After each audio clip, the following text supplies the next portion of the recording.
Bueno, pues buenas tardes.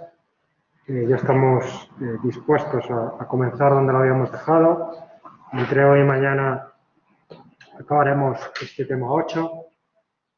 Nos habíamos quedado viendo el método relativo para calcular la pobreza y decíamos que mediante la aplicación de este método lo que hacíamos era establecer una línea de pobreza que dependía de la sociedad en la que vivíamos o en la que estábamos viviendo la pobreza.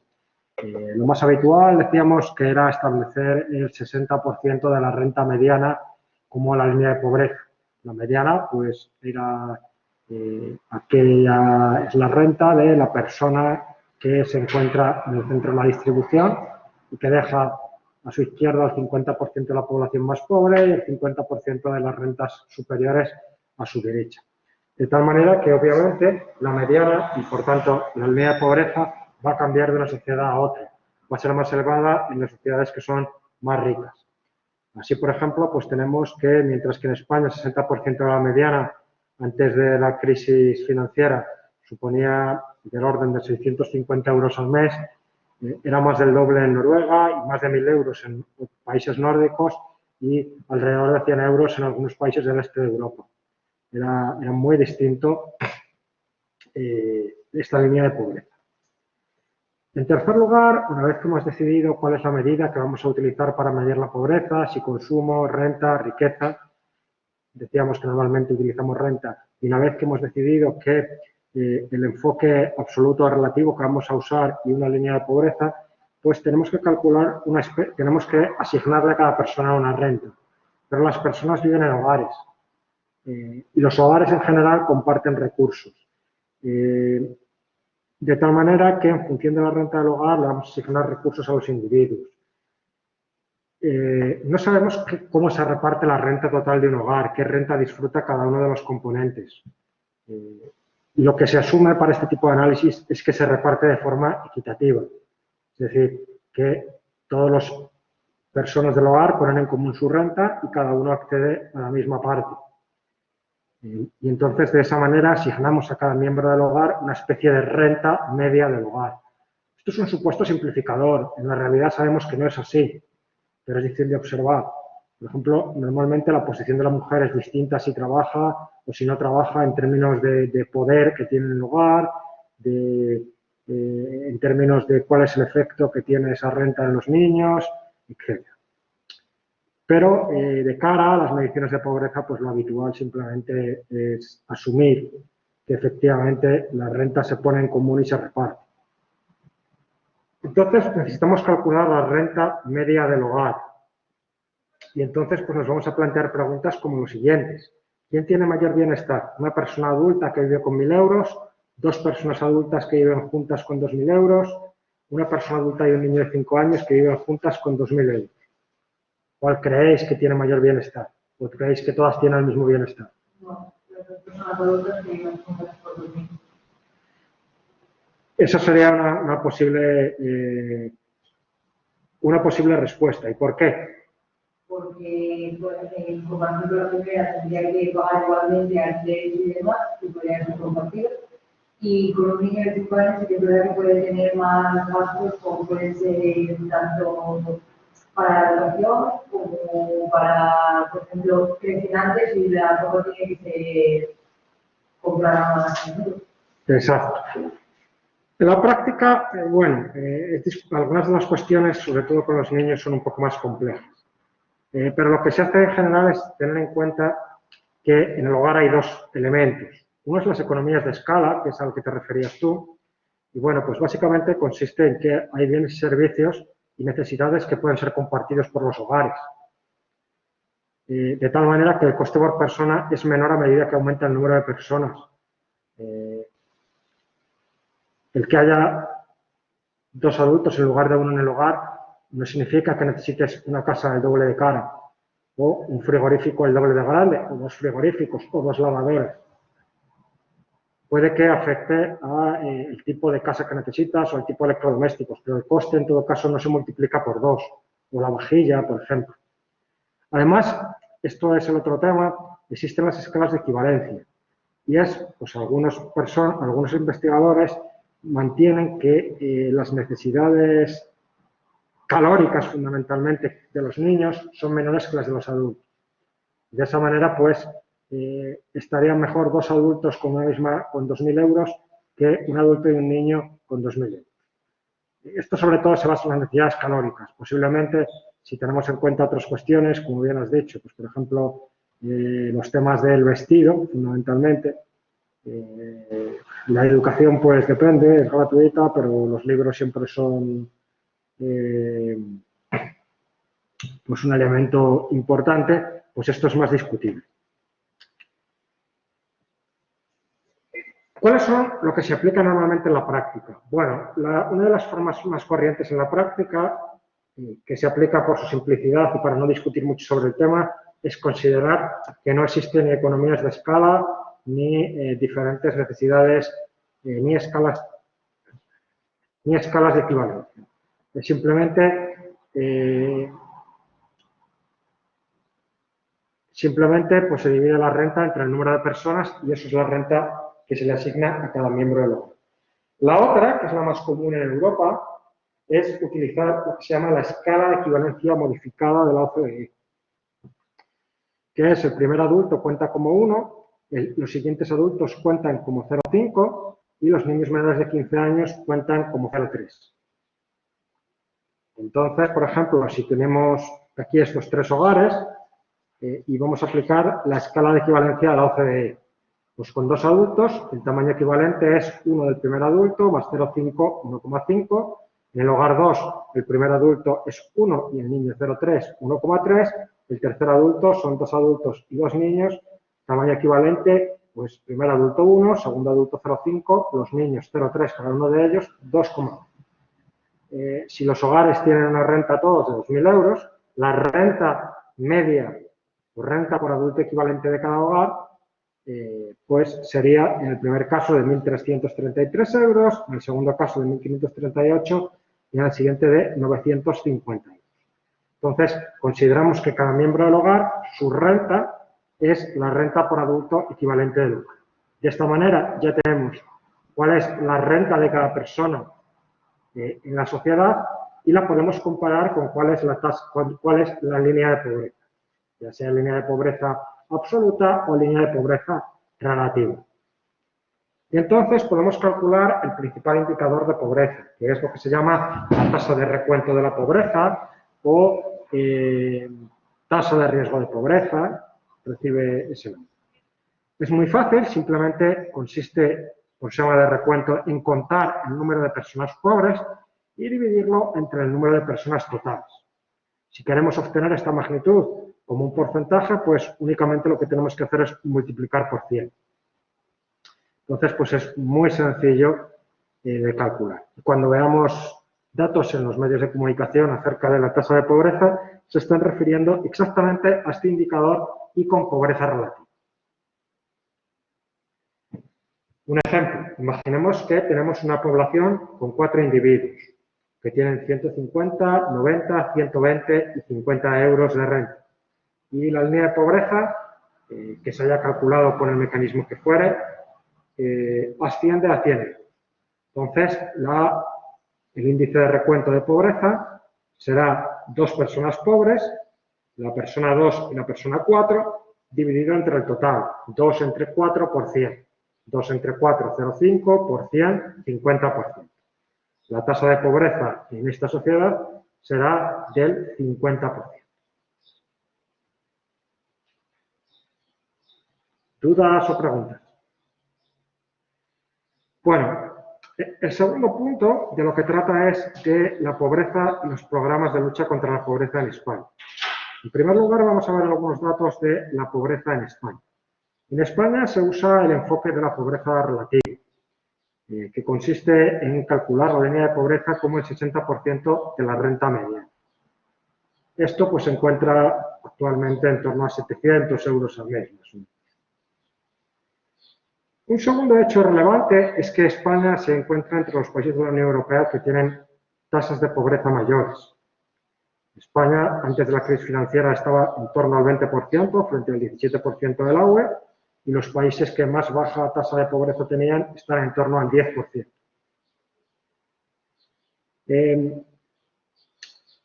Dentro del caso español es especialmente relevante la tasa de pobreza infantil en el contexto europeo, que es especialmente elevada, y esto se considera especialmente preocupante, pues porque los niños no pueden participar en la actividad laboral y entonces pues una situación de privación en los niños iría contra la igualdad de oportunidades. Voy a echar un vistazo a los datos, ahí tenéis España, pues que está entre los países de la Unión Europea con mayor tasa de pobreza, como veis, los que menos, los países del norte de Europa. Aquí tendríamos el porcentaje de niños menores de 14 años que son pobres y España tiene del orden del 24% de niños pobres justo antes de la crisis financiera. Importante, y lo tenemos que tener en cuenta. Bueno, vamos a ver antes otro indicador. Si vemos cuál es el perfil de la pobreza en España, pues lo que vamos a encontrar es los hogares que están encabezados por mujeres, o las mujeres tienen una tasa de pobreza mayor. Los inmigrantes tienen una tasa de pobreza mucho mayor que los nacionales. Por edades, los que tienen una mayor tasa de pobreza antes de la crisis financiera eran los ancianos y los niños. Y los que menos, las personas en edad de trabajar, entre 15 y 64 años. Dependiendo de cuál fuera los estudios del cabeza de familia, los que tienen mayor tasa de pobreza son los que menores estudios tienen. Esto es bastante regular. Y después, por actividad, los que tienen mayor tasa de pobreza son los desempleados.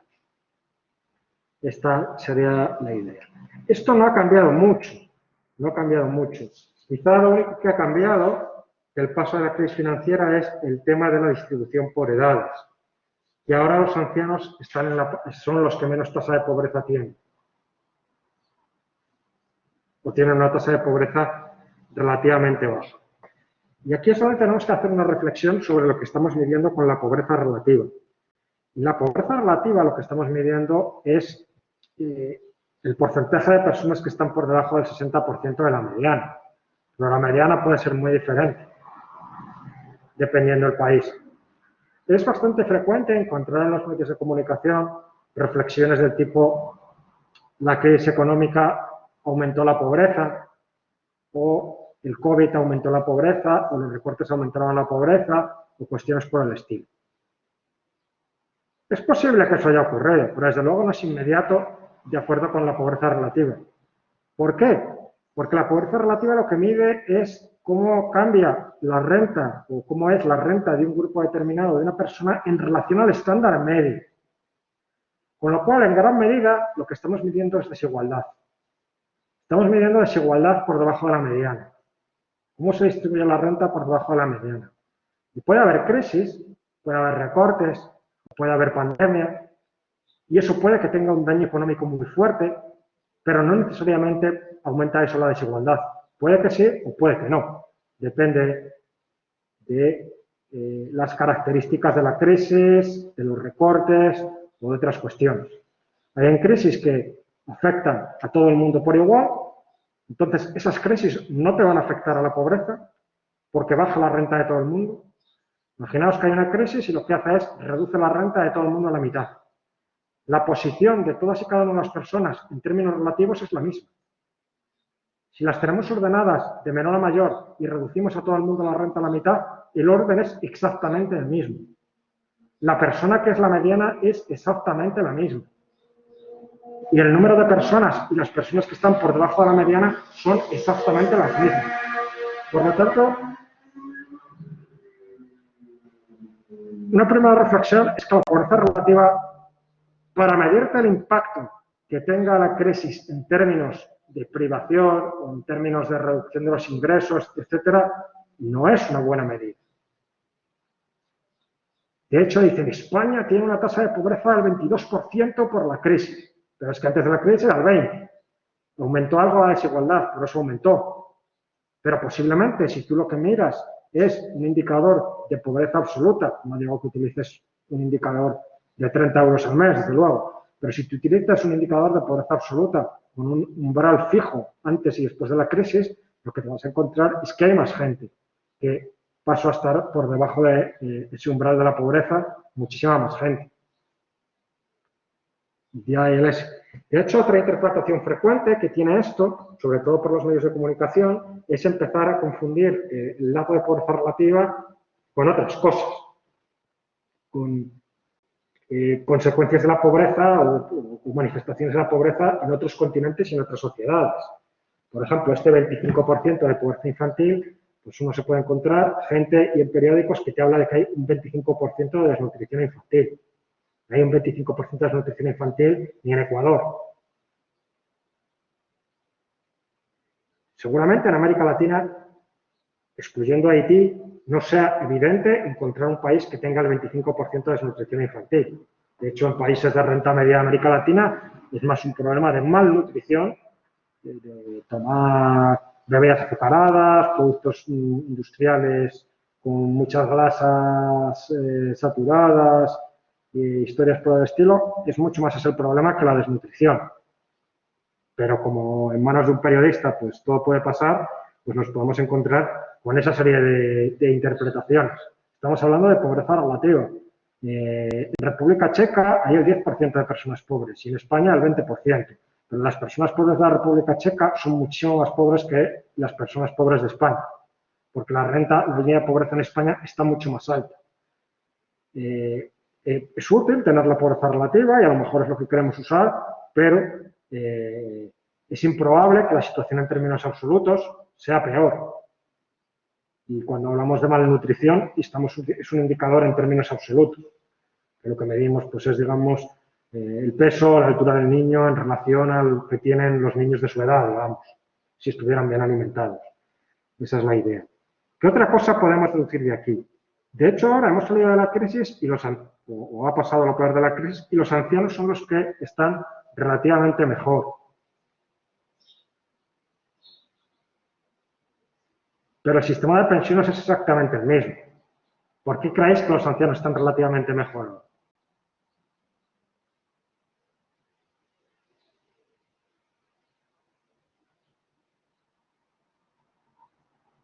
¿Se recortaron mucho los ingresos de los ancianos con la crisis? No. Se congelaron un año las pensiones o una cosa por el estilo. Pero ¿qué pasó? Que mucha gente perdió el empleo y los ingresos laborales cayeron. Eso hace que en términos relativos los ancianos pasaran a ser más ricos que antes. En términos absolutos estaban igual o peor, porque les habían congelado las pensiones. Pero en términos relativos estaban mejor, porque los otros habían perdido más. Y los ancianos, digamos que fue el colectivo más protegido por la crisis económica, porque las pensiones no se tocaron. Entonces, hay que tener cuidado con el tema de la pobreza relativa. Y después, como vamos a ver, todas las prestaciones que hay en España se fijan por criterios de pobreza absoluta, no de pobreza relativa. Se fijan como porcentaje de un indicador y demás que no evoluciona necesariamente de acuerdo con la marcha de la economía ni nada por el estilo. Y es lo que vamos a ver ahora, los programas de lucha contra la pobreza. Vamos a ver, en primer lugar, algunas generalidades y después pues, vamos a ver los programas específicamente. En primer lugar, los programas de protección social reducen la pobreza. Eso es algo que es un hecho. Posiblemente el programa más relevante contra la pobreza en España es el que se acaba de aprobar, el ingreso mínimo vital, pero no sabemos mucho hasta ahora. Se aprobó en mayo de 2020 y todavía no tenemos mucha información acerca de cómo funciona, si bien o mal. Después existen además programas, existen en España programas específicamente destinados a familias pobres. El propio ingreso mínimo vital, ayudas familiares, la asistencia social, ayuda a la vivienda, etc. Pero además hay otros programas que no están destinados específicamente a las personas pobres, pero que reducen mucho la pobreza. ¿Cuáles? Pues bueno, sobre todo las prestaciones por desempleo y las pensiones. Vamos a ver cómo es el gasto en protección social en España y qué efecto tiene sobre la reducción de la pobreza. Bueno, vamos a ver que todos sabemos que el gasto en protección social en España es menor que el promedio de los países, que el de los países más ricos de la Unión Europea 15, y es menor en todos los casos, salvo en el caso de las prestaciones por desempleo. ¿Por qué? Pues porque hay muchas personas desempleadas en España y esto hace que el gasto sea mayor. El gasto en programas específicamente destinados a las familias pobres es particularmente menor que el de otros. Aquí tenemos el gasto en protección social en España y en la Unión Europea antes de la crisis financiera y podemos ver pues, que España está a distancia importante de la Unión Europea 15 y a distancia importante de los países que más gastan. Si nos fijamos en las ayudas a la vivienda y exclusión social, pues observamos que la diferencia es bastante grande. España gasta menos de la mitad. Solo en el caso de desempleo, España gasta más que otros países.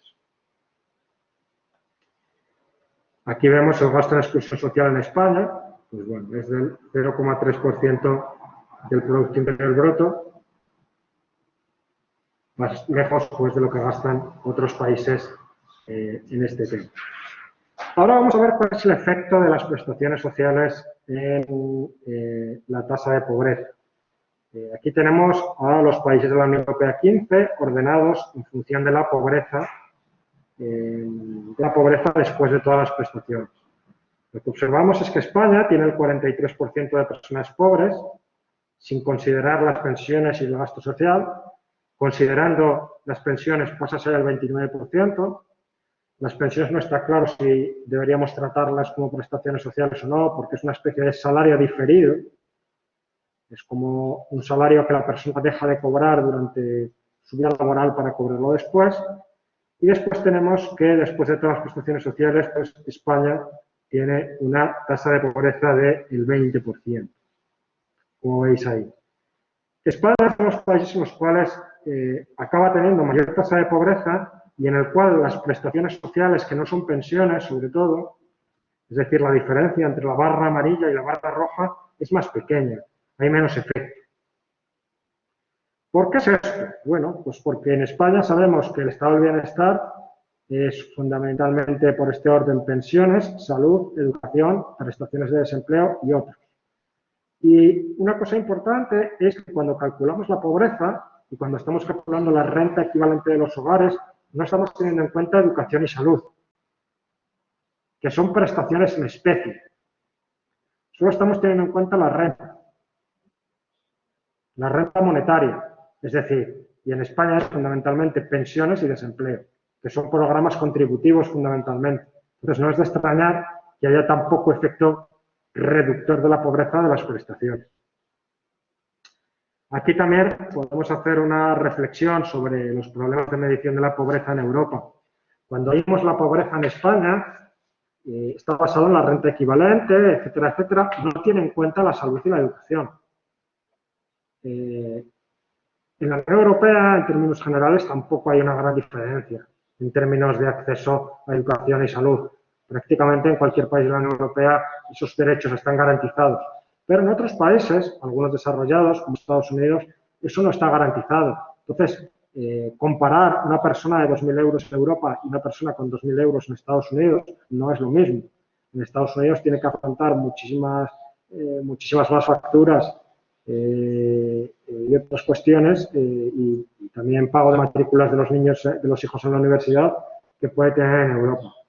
El problema es que estos cálculos, y sobre todo, tener en cuenta el tema de la salud y de la educación o de la vivienda, cuando hablamos de muchos países, requiere de muy buenos datos y muchos supuestos. Por ejemplo, ¿cómo asignamos el gasto en salud a cada uno de nosotros? Pues una manera es en función de la utilización de los servicios de salud. Una persona que los usa más, le asignas como que ha recibido más renta ese año. O una persona con niños, le asignas un dinero si ha ido a un colegio público, como que sí ha beneficiado de ese gasto. Si ha ido a un colegio privado, pues no. A una persona que ha ido al médico le asignas más que a una persona que no ha ido al médico. Pero muchas veces no tienes el dato de cuál es la utilización de los servicios médicos o los servicios educativos o de si tiene acceso a alguna vivienda pública, etc. Ese es uno de los problemas. A veces también con la sanidad lo que se hace, lo que se considera es que te beneficias por el mero hecho de estar cubierto. Eso aquí no se está teniendo en cuenta. Y eso probablemente juega en contra de España porque la mayor parte del estado de bienestar en España es educación y salud. Y en esos dos términos, pues educación y salud, pues España no es tan, la situación de España no es tan mala respecto a otros países como podría ser solo teniendo en cuenta las prestaciones en metal. Entonces tenemos que tener esto en cuenta. De hecho, por esto también nos puede llevar a otra reflexión de tener cuidado con los periódicos, con las jugadas de los periódicos en la crisis. Porque nos están diciendo que la crisis y los recortes del PP lo que llevaron es a que se incrementase mucho la pobreza. Aquí tenemos que hacer la siguiente reflexión. Es algo que puede que haya ocurrido, pero no es algo que ha ocurrido y que sigue el ciclo que nos está contando el periodista. Primero, nos está hablando de pobreza relativa, con lo cual puede que la renta de las personas se haya reducido a la mitad y la pobreza sea la misma o haya cambiado muy poco. Con lo cual, por ahí mal. Deberíamos utilizar otro indicador, si quiere mostrar eso, de pobreza absoluta. Segundo, los recortes, ¿dónde fueron fundamentalmente los recortes en España, los recortes sociales? ¿Hubo recortes en pensiones? Pocos. ¿Hubo recortes en prestaciones de desempleo?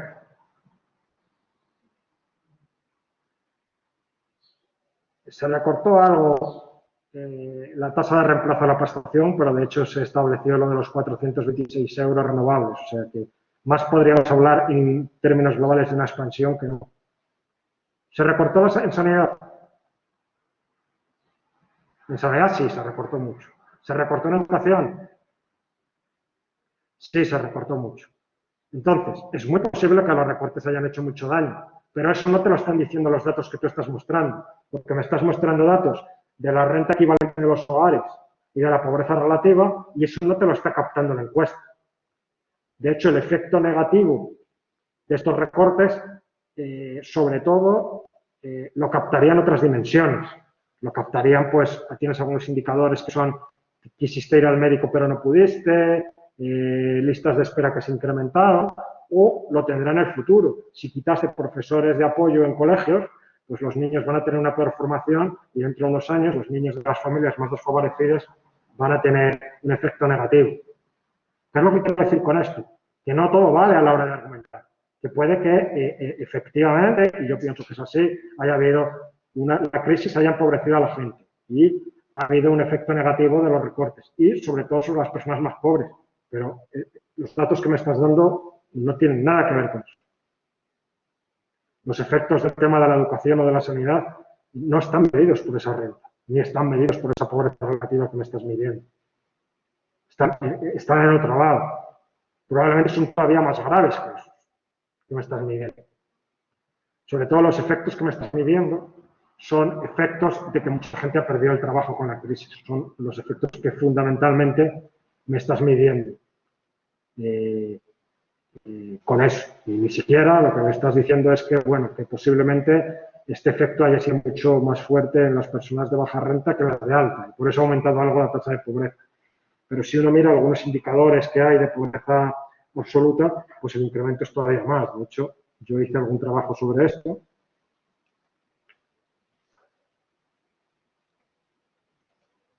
Y los datos son todavía peores.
Mirad, aquí tenéis la pobreza relativa en España durante la crisis. Pasa de 20,1 a 22,3. Entonces salen y dicen, la tasa de pobreza es el 22,3, escandaloso, es la crisis. No, no es la crisis, no tiene nada que ver. O puede que sí, pero porque se incrementó la desigualdad un poco. Sin embargo, esta es la pobreza absoluta. Que lo que estoy metiéndole es 14,4 euros día, básicamente.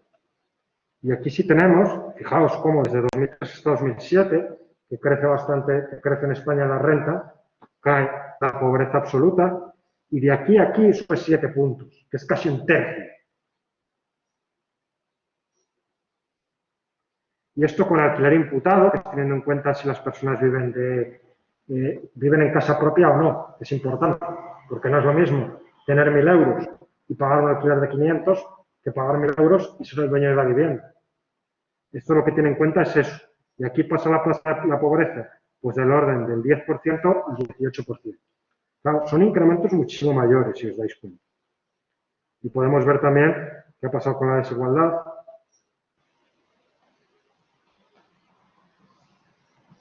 Aquí esto es lo que os comentaba también.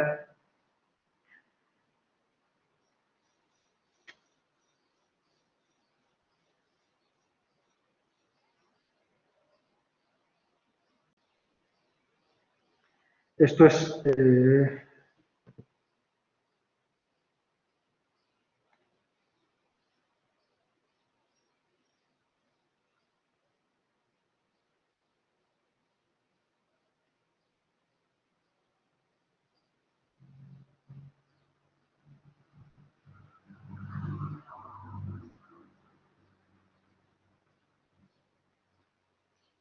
a ver si encuentro lo que he hecho.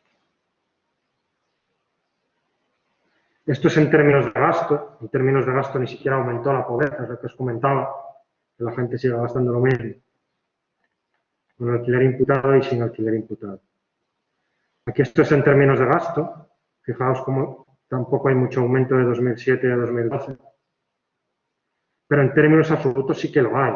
Fijaos, desde 2007 a 2012, que crece 10 puntos. Entonces, si quieres tú contar la película de lo dañina que ha sido la crisis, tienes que contar esta película, no esta película relativa. Porque eso, pues bueno, pues está relacionado, y también puedes mirar pobreza multidimensional y cuestiones por el estilo.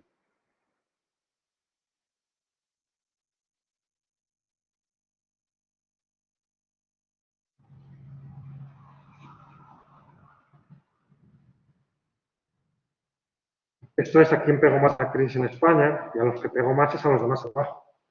No, la crisis golpeó a las clases medias, y una mierda, golpeó a los de abajo. Esto es cuánto golpeó la crisis por nivel de renta. Golpeó a los de abajo. En términos de gasto, a todo el mundo parecido. Todo el mundo redujo el gasto más o menos en la misma proporción. Si miramos la desigualdad, aquí vemos por qué creció la pobreza relativa. Y veis cómo la desigualdad pasa con el índice de Gini este de 0,320 a 0,350.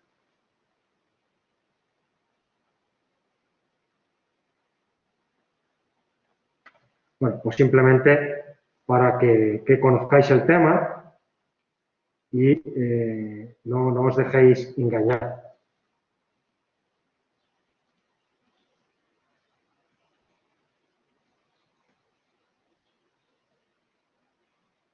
Y ya os digo, pues que esto además pues no está considerando salud y educación.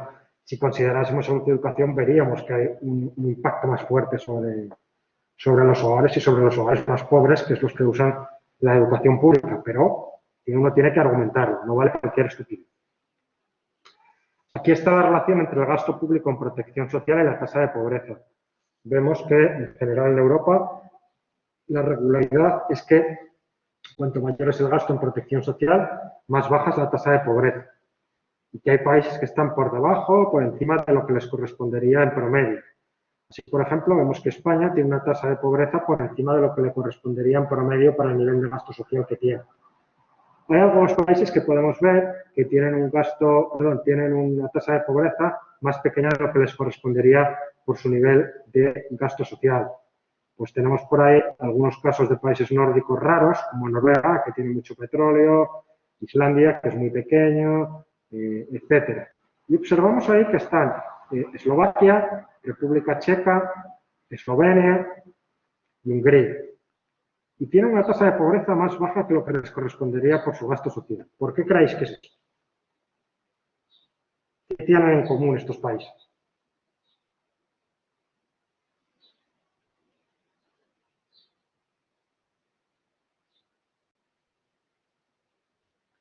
Bueno, todos estos países eran del este de Europa y tenían sistemas comunistas.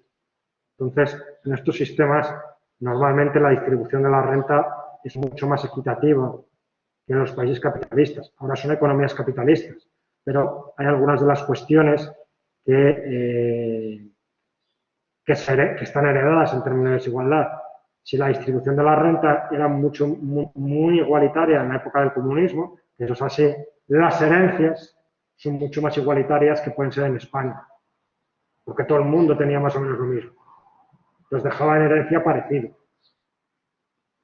O el sistema educativo, por ejemplo, en República Checa, pues se sabe que es bastante igualitario también. ¿Dudas, preguntas, comentarios? Dentro de este punto, un segundo elemento tiene que ver con cuáles son los programas de garantía de rentas en España. Hemos comentado que los principales programas, o los programas que más reducen la desigualdad, no eran programas que estaban destinados a las personas pobres, sino que abarcaban a la clase media o a otros colectivos, pero de los cuales se acaban beneficiando las personas pobres también. Hablamos sobre todo de las pensiones y de las prestaciones de desempleo. Pero después hay programas específicos, en la mayor parte de países, destinados específicamente a las personas sin recursos. Y en España, pues, podríamos decir que son los siguientes. Estos 6 que hay ahí, y que vamos a comentar uno por uno, aunque muchos son parecidos. Lo que interesa aquí es la lógica, no las cantidades, obviamente. Y la mayor parte los conocéis vosotros. Los podemos presentar aquí en este gráfico para dar cuenta de dos cuestiones. Una, si están dirigidas a personas activas, que pueden trabajar, estar en edad de trabajar, o no activas, y después si tienen un carácter más de tipo contributivo, haber pagado, haber cotizado en el pasado, o tienen un componente más asistencial. Entonces, por ejemplo, dentro de los destinados a personas no activas, tenemos por un lado las pensiones no contributivas, que son para personas que no han cotizado, y los complementos de mínimos de las pensiones contributivas, que son para personas que se han cotizado. Y para los activos, dentro de los programas de tipo más contributivo, que se asemeja más a la seguridad social, está el subsidio de desempleo, que es el que recibe la gente que ha agotado la prestación de desempleo, y después en la asistencia social pues tenemos la renta activa de inserción, las rentas mínimas de inserción o el ingreso mínimo vital. Comencemos con los complementos de mínimos, que es posiblemente el programa más importante en el que se gasta más dinero. ¿En qué consiste el complemento de mínimos? Pues simplemente es una cantidad de dinero que se entrega a aquellas personas que tienen derecho a una pensión contributiva muy baja y que tienen escasos recursos. Normalmente, pues lo que establece es que aquellas personas que tengan una pensión contributiva inferior a la pensión mínima que se fija legalmente, la diferencia van a recibir una pensión que es igual a la pensión mínima. Es decir, esa diferencia se la va a otorgar el Estado como prestación. Depende, pues la pensión mínima, como os decía, pues depende de si la persona vive sola, de si el cónyuge trabaja o tiene pensión, etc. ¿Qué es lo que pasa con esto? Bueno, una cosa interesante que es bastante peculiar de España y que es un poco de populismo barato que hay en España es que básicamente la pensión mínima se concedía a todo el mundo. A pesar de esto, de que se establece el tema este de los recursos escasos, etcétera, se le concedía a todo el mundo. No se miraba. Y además, si la persona, digamos que cambia su situación, pues tampoco le cambian el complemento ni se lo quitan. A todas las pensiones que salen por debajo del mínimo, le dan la mínima. No se examina. Otras prestaciones miran al dedillo cuáles son los ingresos y la renta y los ahorros de cada individuo, y aquí no. ¿Y qué personas pueden tener una pensión muy baja y no ser pobres? Pues bueno, pues son sobre todo personas que han elegido cuánto cotizan. Por ejemplo, algunos autónomos. Los autónomos, como no es difícil controlar cuál es la renta de los autónomos, se les deja elegir cuál es su base de cotización. ¿Qué es lo que hacen muchos? Eligen la mínima. Eligen la mínima y les queda una pensión muy baja, claro. Pero le dan la pensión mínima. Entonces, esto es un poco paradójico, porque esto solo se hace para esto. Pensiones no contributivas asistenciales. Bueno, es para personas pues, que se han retirado o que son discapacitadas sin recursos. La cantidad es muy baja, decíamos, que lo que hace es cubrir la diferencia entre la renta que tenga la persona y el mínimo que se ha establecido. Y están, pues bueno, en torno a los 90, 350 euros al mes. Y esto, en principio, pues, es hasta que se mantenga la situación, pero tampoco se suele revisar. Si a una persona se la ha empezado a dar, normalmente no se revisa. En tercer lugar, el subsidio de desempleo. Este, por ejemplo, sí se revisa. Son trabajadores que no tienen recursos, que tienen menos de X dinero, que agotaron la prestación contributiva y normalmente son mayores de 45 años o menores de 45, pero que tienen cargas familiares. Y bueno, pues reciben del orden de 450 horas al mes durante 6 meses que se pueden prorrogar. Renta activa de inserción. Pues bueno, es mayores de 45 años, sin recursos ni otras prestaciones y que busquen trabajo activamente. Pues hasta 11 meses, la misma cuantía que antes. Las rentas mínimas de inserción. Esto digamos que era el programa, más o menos, que cumplió la función de asistencia social en España. Están transferidas a las comunidades autónomas. Entonces, tienen distintos nombres, tienen distintos requisitos, distintas condiciones y distinta duración. Pero tienen un nombre distinto en cada comunidad autónoma. Aquí yo no sé cómo se llama, renta garantizada de ciudadanía, creo que se llama en Castilla y León. En otro sitio se llama ingreso mínimo garantizado, renta básica garantizada o cuestiones por el estilo. Aunque los requisitos cambian, en términos generales son personas en edad activa, entre 25 y 65 años, sin recursos y que se comprometen a seguir un proyecto de integración. Una serie de, digamos, de requisitos y de orientaciones de los asistentes sociales. Normalmente estos programas son para estas personas entre 25 y 65 porque para otros grupos, digamos que hay programas más generosos. Por ejemplo, para los mayores de 65 años están las pensiones no contributivas.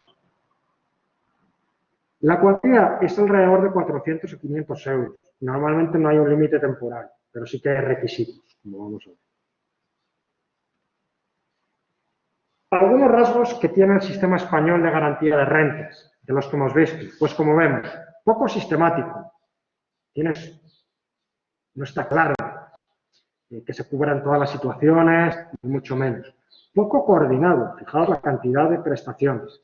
Desordenado. Hay huecos. Puede haber colectivos que se queden colgados porque no están cubiertos por algún supuesto. Pues, imaginemos una persona de 22 años.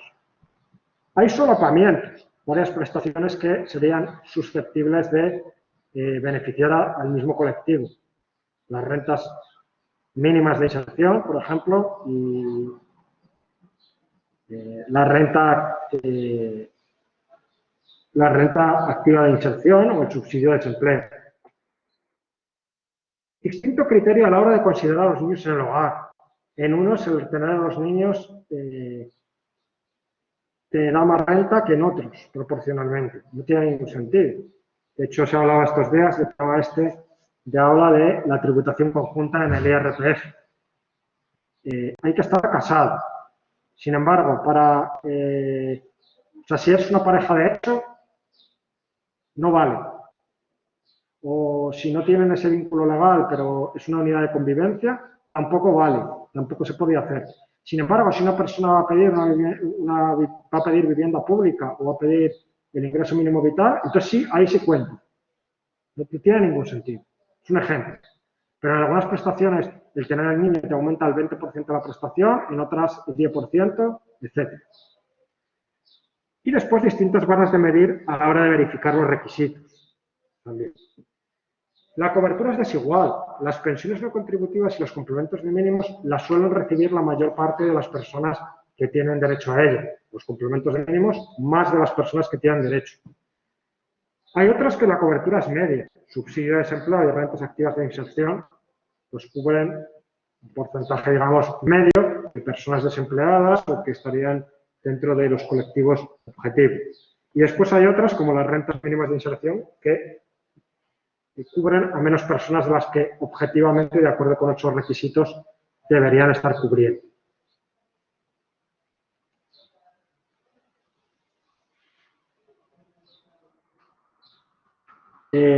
Vamos a hablar un poquito de las rentas mínimas de inserción de las comunidades autónomas y del ingreso mínimo vital, porque merecen especial importancia. Las rentas mínimas de inserción se configuraron como el último recurso, la última prestación social cuando ya se ha agotado otra. Y combinan distintas estrategias. Por ejemplo, acceso a empleos subvencionados en empresas privadas o en la administración pública, acceso a formación y asesoramiento para buscar empleo. De hecho, ahora, por ejemplo, en Zamora leí una noticia de que se ha puesto en marcha un programa, no está dentro de la renta ciudadana, es de la renta mínima de ciudadanía ni el ingreso mínimo vital, pero sigue esta lógica que decíamos del empleo público de emergencia. Y es exactamente lo que os comentaba. Pues si entráis en la opinión de Zamora, pues lo podéis ver.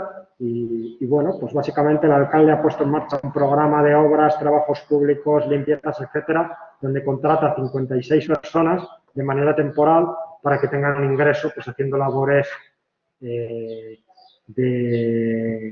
relacionadas pues con limpieza, con cuestiones de cuidado de jardines, cuestiones de obras públicas, etcétera, ¿no? Entonces, ese tipo de cosas a veces también se introduce dentro de las rentas mínimas de inserción, que cambian mucho por comunidades autónomas. Por ejemplo, son especialmente generosas en Navarra, Asturias o el País Vasco. Puede cambiar la cantidad, puede cambiar lo que duran, puede cambiar más o menos requisitos y puede cambiar la cobertura. Y en algunas regiones que todo el mundo que cumple los requisitos le dan la prestación. Hay otras que son tan cutres como Canarias que tienen un cupo y cuando se agota el cupo pues se acabó. Ya no hay más.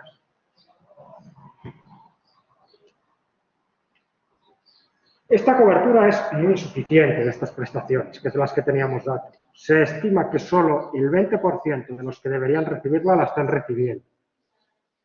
En otros países europeos, la cuantía de las prestaciones es bastante similar y la duración sobre el papel no es muy distinta, pero las prestaciones entran en funcionamiento mucho más rápido.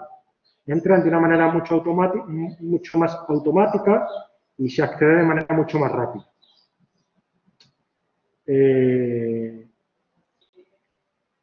La información que tenemos sobre cómo funcionan las rentas mínimas de inserción es muy deficiente, muy escasa. Os voy a hablar de la renta mínima de inserción de Madrid, básicamente porque es de la que más estudios se hicieron y hay más datos. La Comunidad de Madrid le dio los datos a gente de la universidad. Aquí tenéis un poco las rentas en España, cómo cambian y en otros países. Y bueno, pues podemos ver que a lo mejor no es tan baja la renta de España, porque hay aquí países que tienen más renta que España, como Finlandia o Suecia, pero en los cuales digamos que es más fácil entrar a cobrar en otros países. Fijaos también qué manera tan distinta tienen los países de contabilizar que sean varias personas o un niño. En Madrid, una pareja con un niño pasa de 370 si es una persona sola a 532, mientras que en Dinamarca se multiplica por 3, básicamente. Y en Madrid, pues, pues del orden del 30%. Aquí podéis ver las cuantías en España comparado con países europeos. Vamos a comentar el caso de Madrid, que como os digo, pues es bastante parecido al de la mayor parte de comunidades y tenemos más datos. Esa es la ventaja. El requisito es tener entre 25 y 65 años, estar empadronado en Madrid durante un año. Normalmente estas rentas establecen haber estado viviendo en la comunidad autónoma durante un tiempo determinado para que la gente no se mueva por la prestación. Una renta inferior a la prestación a la que se tenga derecho, no recibir otras prestaciones del sector público y después que la persona se comprometa a participar en un proyecto individual de inserción. Pues es un plan que hacen los agentes sociales, por el cual la persona trabaja pues, en empresas especiales, digamos, con empleo subvencionado, o empresas que no tienen ánimo de lucro, en trabajos de obra pública o dentro del sector público, participar también en cursos de formación, seguir procesos de formación para la búsqueda de empleo, de cómo buscar trabajo, de cómo elaborar un currículum, etc. Y en el caso de Madrid, pues no hay límite. En principio, mientras se cumplan las condiciones de la prestación. Y en Madrid, pues bueno, los efectos son relativamente positivos, los que se han visto, pues tienen cierto efecto sobre la salud de las personas y demás. ¿Cómo se calcularía? Pues simplemente como ejemplo. Bueno, pues en Madrid hay una cuantía básica, que es de 370 euros al mes. La segunda persona son 111 euros. Tercera persona y siguiente, 74. El máximo es 532 euros al mes. Y a la familia recibe la diferencia entre la renta mínima de inserción y la renta del hogar. ¿Qué quiere decir esto? Bueno, pues si tenemos una madre soltera con 2 niños y 300 euros de ingresos, la cuantía que le correspondería es 555 euros, según esta regla. 370 la primera persona, 111 la segunda, 74 la tercera.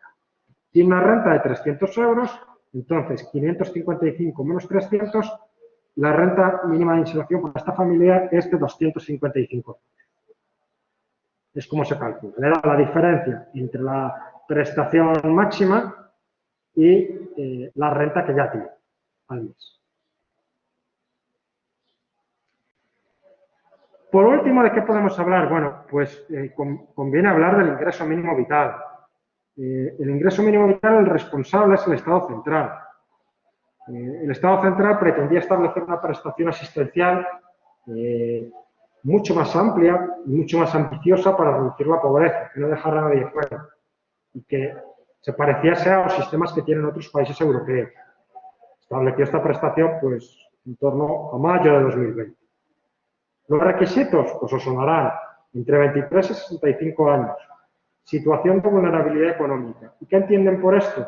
Menos de 469 euros al mes y patrimonio menor de 16.917 euros al mes, euros en total. Y después, dependiendo del número de personas en el hogar, pues esto cambia, igual que va de Madrid. ¿Cuál es la cuantía? Pues bueno, la cuantía, con los ajustes por número de personas, es la cantidad que le queda al hogar para alcanzar los 469 euros al mes. Es decir, si el hogar tiene una renta de 300 y le corresponden 469, le dan 169. Esa es la idea. Y se mantiene mientras que se cumplan las condiciones. Y esto, la idea es que ni esté sujeto a cupos ni nada por el estilo, que sea un derecho objetivo. Lo que estamos viendo es que rápido no va, que rápido no va. Hasta ahora, por el funcionamiento pésimo del SEPE y las chorradas por las cuales teletrabajan funcionarios y cita previa con el coronavirus. Ya me contaréis qué coño de riesgo tiene distinto a un trabajador de un supermercado o de una tienda que está en el SEPE. Pues ninguno. O aquí en la universidad que hay que ir con cita previa. Pues no me fastidies. Eso no tiene nada que ver, simplemente que entren de más despacio o lo que sea. La finalidad se supone que es evitar colas. Y, o sea, el mayor problema serían las colas. Si las colas no las han evitado, Pero bueno, podemos comentar algunas cosas interesantes. Una es que no se contabilizan los ingresos. Una primera historia era cómo hacer compatibles las rentas mínimas de inserción y el ingreso mínimo vital. Entonces, bueno, lo que van a hacer es que en primer lugar entre el ingreso mínimo vital y después, si la renta mínima de inserción le da más dinero al tipo, pues puede recibir. Entonces, en el ingreso mínimo vital, como ingresos no se contabilizan las rentas mínimas de inserción.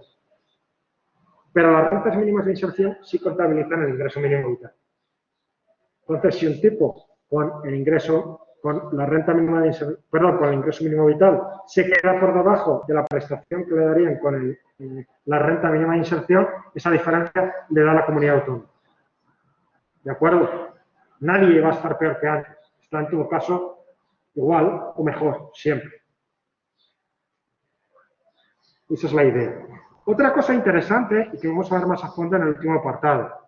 El Gobierno anunció que se establecerían mecanismos para permitir la compatibilidad parcial del ingreso mínimo vital, al menos durante un tiempo, con la obtención de rentas del trabajo. Es decir, que si tú estabas recibiendo el ingreso mínimo vital y encontrabas un trabajo y empezabas a recibir renta, no te quitaban el ingreso mínimo vital de golpe entero, sino que te dejaban conservarlo durante un tiempo, al menos parcialmente. ¿Por qué? Para que la persona tenga incentivo a buscar trabajo, que no quiera quedarse con el ingreso mínimo vital y que no busque empleo por conservar el ingreso mínimo vital. Y estos presumieron de que es que somos muy modernos, esto ya lo sabemos, tú sabes de los años 50, no es algo, esto es de sentido común y sabes de los años 50. Bueno, pues para preparar el tema estuve mirando el BOE y para mi sorpresa lo que ponía es que ya se regulará. ¿Pero cómo que ya se regulará? Pero si ha pasado un año desde que pusieron el ingreso mínimo vital. ¿Pero qué chapuza es esto? Entonces no lo han regulado. Y ahora pues hablaremos en el siguiente epígrafe sobre los problemas que pueden tener las prestaciones de lucha contra la pobreza en este sentido. ¿Cuáles son las estrategias que se usan en la actualidad para luchar contra la pobreza? Bueno, pues en los últimos años se ha investigado mucho y se ha tratado de ver cuáles son las estrategias más efectivas en corto y largo plazo. La tendencia actual va básicamente por tres tipos de prestaciones. Los complementos salariales o prestaciones vinculadas al empleo, los programas de transferencias condicionadas, sobre todo en países pobres, y después los programas de estimulación temprana de los niños, de los que ya hablamos en el tema de la educación. Decíamos que los programas preescolares o antes de entrar en edad escolar eran los más efectivos. Vamos a hablar aquí de las prestaciones vinculadas al empleo, complementos salariales y de los programas de transferencias condicionadas. Bueno, en relación a las prestaciones vinculadas al empleo o complementos salariales, el objetivo es doble. El primero es reducir la pobreza de las personas y el segundo, reducir el desempleo. Además, tienen alguna otra ventaja sobre otro tipo de prestaciones y es que en principio no generan estigma. Porque lo que hacemos es, a una persona que está trabajando, se le paga, el Estado le entrega una especie de complemento adicional al salario. Y normalmente se lo paga en la cuenta corriente o a veces incluso se paga a la vez que el salario. No anualmente, como suelen ser a veces las prestaciones, sino que lo depositan en la cuenta corriente al mismo, se incorporan al salario y puede ser a lo mejor semanalmente o mensualmente, si es como se pagan los salarios. En Reino Unido, por ejemplo, se pagan de forma semanal. Y esto pues no tiene el estigma que pueden tener otras prestaciones. El estigma de que la persona se sabe que es una persona que está recibiendo asistencia social. Pues imaginaos, por ejemplo, hay algunas políticas que son las estampillas de comida o los cupones de comida que hay en algunos países. Por esa historia de que las personas pobres se gasten el dinero en comida y no en otras cosas, se le da a la persona una especie de vales o de cupones que puede canjear por comida. Entonces, cuando la persona va a canjearlo, la persona que esté delante, la persona que está atendiendo, sabe que esa persona está en situación de necesidad. Y es bastante estigmatizante. En México, por ejemplo, a las personas mayores de 65 les daban una especie de tarjeta de crédito especial, pero yo no sé si la daban a todos, me parece, con lo cual ya no era estigmatizante. ¿Cuál es la lógica? Bueno, la lógica es que el desempleo se considera básicamente un problema de oferta de trabajo. que cualquier persona que quiera trabajar al salario vigente que hay para su cualificación, para su educación, para su experiencia, puede hacer. Y que si no quiere, y que si no lo hace es porque no quiere. Esa es básicamente la idea que hay detrás, que es una idea muy fuerte. Es decir, todo el mundo que quisiera trabajar al salario mínimo lo podría hacer, que son muchísimos suponer eso. Entonces, si no trabaja es porque la persona considera que ese salario no le compensa. En los países desarrollados, pues, suelen existir sistemas de asistencia social, redes de seguridad como los que hemos visto, como las rentas mínimas de inserción, ingreso mínimo vital, pues para personas que tienen ingresos muy bajos o que no tienen ingresos. Entonces, las personas que defienden los complementos salariales, aquí en España pues, los defendían muchos Ciudadanos, que es un partido que existía en España, pues dicen que si la asistencia social es muy generosa o las prestaciones de desempleo son muy generosas, las personas pueden preferir no buscar trabajo y quedarse con la prestación en lugar de aceptar un trabajo con un salario bajo. Entonces, la idea es que, aunque mantengas las prestaciones sociales o las prestaciones de desempleo, entregar prestaciones sociales en mecánico a los trabajadores de bajos salarios, de tal manera que, en todo caso, trabajar aumente de manera significativa el dinero que el trabajador se va a llevar a casa. Vamos a verlo con un ejemplo. Y el Estado, pues, tiende a depositar la prestación automáticamente cada mes o cada semana, preferentemente que cada año, los chapuzas de Ciudadanos será además cada año, en la cuenta corriente del trabajo. Esa sería la idea.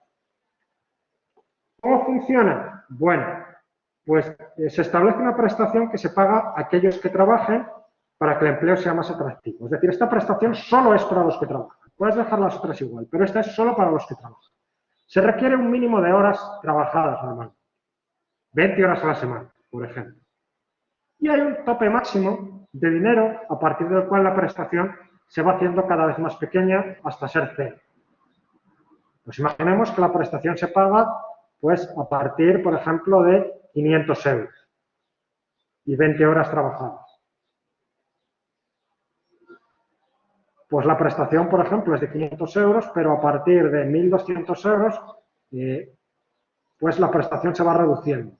Y al llegar a 1.700 euros, la prestación que se le da es cero. Esa sería la idea. ¿Se sigue?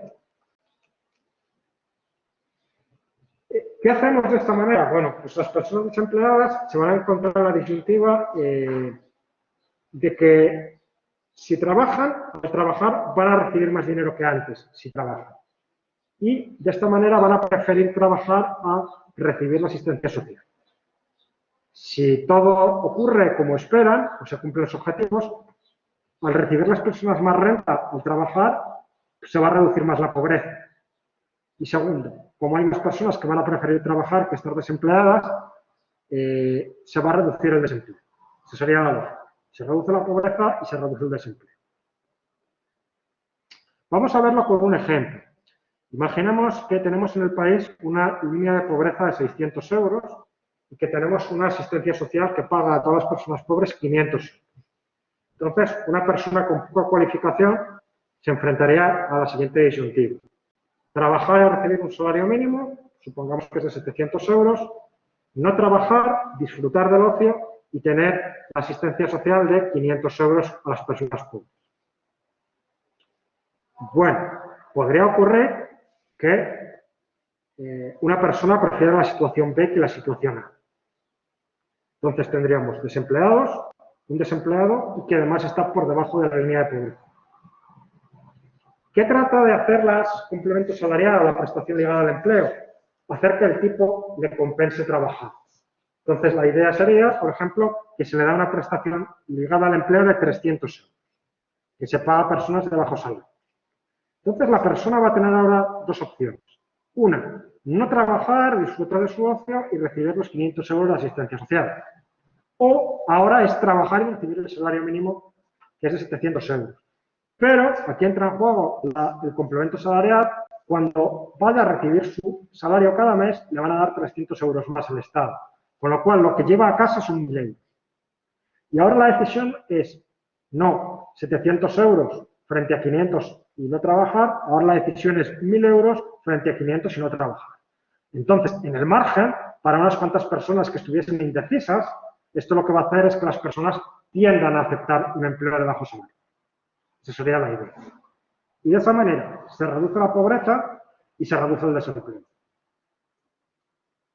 Y además aquí tendríamos un efecto adicional, que es que antes el Estado se gastaba 500 euros al mes en prestaciones con esta persona. Ahora se gasta 300, con lo cual encima ahorra.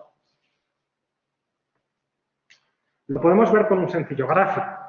Imaginemos, si la persona no trabaja se lleva 500, si la persona trabaja se lleva 700. Trabajar solo supone 200 euros adicionales.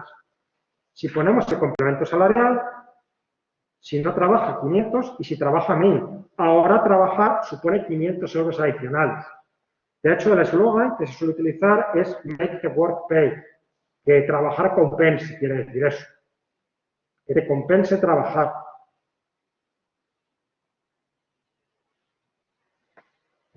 Esto, al principio, no implica que tú quites ninguna prestación. Tú puedes poner esto sin quitar prestaciones. Simplemente haces el sistema de bienestar más generoso y estableces prestaciones para la gente que trabaja.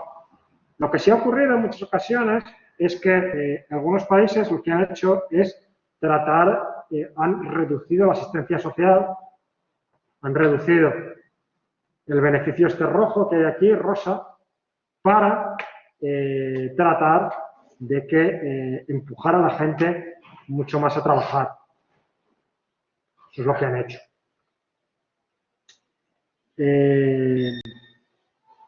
Para aceptar que los individuos acepten cualquier tipo de trabajo. Entonces, una de las situaciones que se han hecho en Estados Unidos, por ejemplo, es esta. Se ponen los 300 euros y se baja de 500 a 200, para que trabajar suponga 800 euros adicionales. La visión de Estados Unidos es bastante consistente con lo de si alguien no trabaja es porque no quiere trabajar. Esto es una filosofía de ellos. Después, además, suele haber prestaciones más elevadas pues para madres solteras y familias con niños, con cargas familiares. Importante, ¿qué nos dice la evidencia empírica sobre esto? Es decir, esto es la teoría. ¿Qué ocurre en la práctica? Bueno, se han implementado en distintos países, sobre todo anglosajones, pero no solo, también en Países Bajos, Francia y Canadá. Sobre el empleo, ¿qué dice? Pues que los efectos no son muy espectaculares. Hay un efecto relativamente pequeño, positivo, pero pequeño. Y a veces cuesta bastante dinero la creación de empleo neta con esto. No parece que se cree mucho empleo. Fundamentalmente lo que parece es que es gente que hubiera trabajado casi igual de todas las maneras. Digamos que solo tiene un efecto sobre un poco de gente que estaba ahí en el borde de si trabajaba que si no. El efecto es bastante pequeño. Entonces, muchos de los empleos son empleos que la gente los hubiera aceptado igual sin el complemento salarial. Entonces, se considera que en Países Bajos, por ejemplo, cada empleo extra respecto a los que se hubieran creado sin el complemento salarial costaría 64.000 euros. Esto es caro. ¿Qué efectos tiene sobre la pobreza? Bueno, aquí los efectos sobre la pobreza suelen ser buenos, sobre todo porque, bueno, son a familias de bajos salarios, además se beneficia sobre todo a familias que tienen niños, y si solo tenemos en cuenta las dimensiones puramente monetarias, la renta del hogar, pues parece que mejora mucho. Si tenemos en cuenta otras cosas, pues no parece que sea tan mágico. Por ejemplo, la gente tiene que aceptar empleos de muy baja calidad en muchas ocasiones. La gente tiene menos incentivo a formarse porque la formación le va a suponer un salto salarial mucho menor. Y después al parecer, una de las cosas que podrían estar detrás también de aquí, de estas cuestiones del empleo, entre otras cosas, es que parece que el colectivo al que se dirigen estas prestaciones, sobre todo en Europa, el colectivo que está cobrando prestaciones sociales en Europa es un colectivo que tiene muy pocas posibilidades de empleo con la asistencia social. Es muy difícil de emplear. Por ejemplo, en Francia, los que recibían la renta mínima de inserción francesa, el 70% no sabía francés y tenía educación primaria o menos. En Francia solo se habla francés. Es imposible conseguir un empleo sin saber francés y con una educación primaria, imaginaos.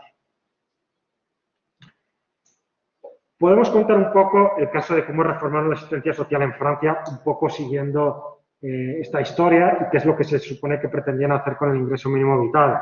Y que os decía que es increíble que no lo hayan hecho todavía. En el 88 había un programa de garantía de rentas, el RMI en Francia, para personas sin recursos. Este programa ya tenía en cuenta el tema de la trampa de la pobreza, cosa que el ingreso mínimo vital no tiene en cuenta. Estamos hablando del 88. Entonces, si la persona comenzaba a trabajar, le dejaban conservar la mitad del RMI durante un año y después ya lo perdía. Muchos economistas criticaban esto porque decía que hacía que la gente no buscase empleo para no perder el RMI y que entonces generara que la gente no saliese de la pobreza porque no buscaba empleo. Aquí tenemos lo que recibiría una persona con RMI y trabajando por el salario mínimo. Esto sería una persona soltera sin RMI, 551 euros. Esto es una persona soltera a tiempo parcial con el salario mínimo, menos que el RMI. Y esto es una persona a tiempo completo con el salario mínimo, 969 euros. Entonces, lo que decían decir algunos autores es eso precisamente, que podía haber personas que no aceptaran un empleo para no perder el RMI. Entonces, en 2009 hicieron una reforma y metieron el RSA, que era más generoso. ¿Por qué? No bajaba prestaciones a la gente que no tenía trabajo. No, es decir, esto solo, digamos que era ganancia social. O sea, solo incrementaba las prestaciones sociales. Pero los trabajadores que encontraban podían mantener el RSA de manera indefinida, la mayor parte de él para siempre.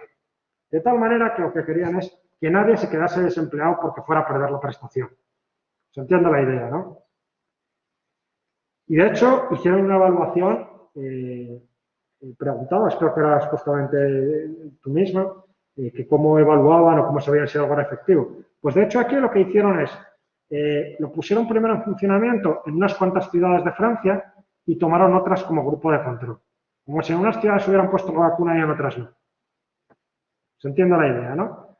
Entonces hicieron eso y vieron en otras a ver qué pasa. Con el sistema viejo y con el nuevo. Entonces lo que esperaban es que hubiera una mayor participación laboral y que además bajara el número de personas pobres. Hicieron evaluaciones, ya digo, pues rigurosas y lo que encontraron es que prácticamente nulo. Que mal no venía, pero que prácticamente no aumentó la participación laboral. ¿Por qué creen que era debido? Pues por lo que os comentaba, que se cree que el 70% de la gente que recibía la prestación era gente que tenía muchos problemas para encontrar un empleo en cualquiera de los casos. La población en situación de exclusión social severa.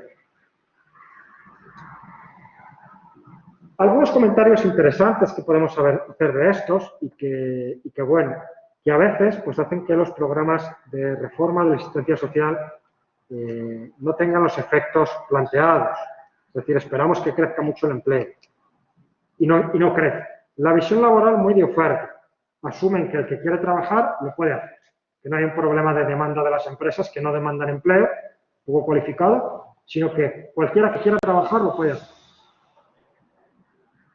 Después es una visión muy estática frente a una visión dinámica.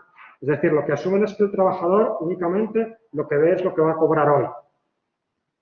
Y que el trabajador no tiene en cuenta que si entra en un empleo, puede que en el futuro pueda incrementar las horas que está en ese trabajo o que pueda promocionar dentro de la empresa y cobrar más. Lo que asumen es que el trabajador no lo está teniendo en cuenta, que solo tiene en cuenta lo que está pasando, la prestación hoy y el salario hoy. Y eso es mucho asumir. O sea, asumir que el trabajador es muy miope. Además, muchas veces, no en el caso del RMI o de otras, pero las prestaciones son limitadas en el tiempo. Una prestación de desempleo, la prestación de desempleo en España puede ser de 1.000 euros, pero es de 1.000 euros la primera parte de la prestación, luego se acaba. Y el trabajador es consciente de ello cuando rechaza un empleo. Entonces, a veces se reforman las prestaciones sociales esperando que eso va a tener un efecto muy grande sobre la oferta laboral y no lo tiene. No lo tiene porque el trabajador ya hubiera aceptado ofertas de empleo. Esa sería la idea. Los requisitos de las prestaciones sociales son relevantes, como hemos dicho, pues la duración, que muchas veces es limitada. Y en segundo lugar, hay algunas prestaciones que requieren una búsqueda activa de empleo. No es que la gente que la esté recibiendo no busque empleo. En teoría se le obliga a buscar empleo. Ahora también, ¿cómo se hace esto? A veces en algunas prestaciones es más bien deficiente. Por ejemplo, pues en los servicios de empleo, el ECIL y demás, pues básicamente y en otros sitios pues es por email o por internet, tú dices cómo has estado buscando trabajo. Mandé 2 currículums y hice un curso por internet, del Coursera. En principio, de hecho, hay que hacerlo en solo español, pero yo conozco algún caso que le daba el certificado electrónico a alguien para que se lo hiciese desde un ordenador dentro de España. Mucho control no había. Después, esto es interesante, recurrir a la asistencia social en ocasiones tiene costes adicionales.